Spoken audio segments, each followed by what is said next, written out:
கிறிஸ்துவுக்குள் அன்பான கர்த்தருடைய பிள்ளைகளே, இன்றைய வேத வசனமும் ஜெபமும் லூக்கா எழுதின சுவிசேஷம் 5ஆம் அதிகாரம் 32ஆம் வசனம்.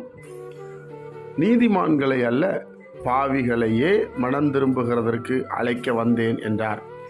என் அன்பு கர்த்தருடைய பிள்ளைகளே, ஆண்டவர் இயேசு கிறிஸ்து இந்த பூமிக்கு வந்ததை பல விதத்திலே வேதத்திலே சொல்லப்பட்டிருக்கிறது. பாவிகளை ரட்சிக்க வந்தார், கெட்டுப்போனதை ரட்சிக்க வந்தார் இல்லையா? மனிதனுடைய வாழ்க்கையில் ஒரு பெரிய மாற்றத்தை கொடுக்க வந்தவர் ஆண்டவராக இயேசு கிறிஸ்து. இங்கே சொல்லுகிறார், நீதிமான்களை அல்ல பாவிகளையே மனம் திரும்புவதற்கு அழைக்க வந்தேன். என் அன்பு கர்த்தருடைய பிள்ளைகளே, நீதிமான்கள் என்றால் ஓரளவு நீதியான காரியங்களை செய்வார்கள். அவர்களிடத்திலே அவ்வளவு தவறுகள் இருக்காது. ஒருவேளை ஆண்டவரை அறியாதவர்களாக இருக்கலாம், அவ்வளவுதான். ஆனால் ஓரளவுக்கு நீதியாக செயல்படுவார்கள். அவர்களுக்கு அதனால தான் அவர் பேர் நீதிமான்கள் என்று சொல்லப்பட்டிருக்கிறது. ஆனால் பாவிகள் அப்படி அல்ல. எனக்கு யாருமே கிடையாது என்று நினைக்கிறவர்கள், நம்மளை யாரும் கண்டுகொள்ள மாட்டார்கள் என்று நினைக்கிறவர்கள், மறுபடி பாவம் எது பாவம் இல்லைன்னு தெரியாமல் செய்கிறவங்க இருக்கிறாங்க. இதனுடைய பிள்ளைகளை இதெல்லாம் ஒரு பாவமா என்று நினைத்து வாழக்கூடியவர்கள் இருக்கிறார்கள். அதனால தான் ஆண்டவராக இயேசு கிறிஸ்து இந்த பூமிக்கு வந்து அப்படிப்பட்ட ஜனங்களுக்கு தம்முடைய மகிமை வெளிப்படுத்துகிறார்.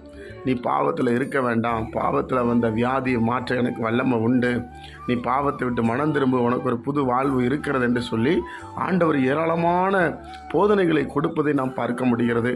அதனால் கர்த்தருடைய பிள்ளைகளாகிய நாம பாவிகளை எப்படி தேவன் பக்கமாய் திருப்ப வேண்டும், அதுபோல் நம்மிடத்திலையும் பாவம் இருக்கும் என்றால் அதை மனம் திரும்பி ஆண்டவராக இயேசு கிறிஸ்துவை சார்ந்து வாழ வேண்டும் என்கிற எண்ணம் நமக்கு வர வேண்டும். பிரியமானவர்களே, அதுக்காக தான் இயேசு வந்தார். அப்போ ஒரு பாவியான மனுஷன் ரட்சிக்கப்பட என்ன செய்யணும்?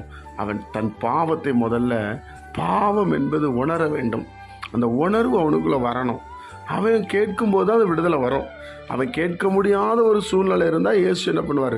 அவனை சுகமாக்கி அவனுக்கு மறுபடியும் உணர்த்துவார்.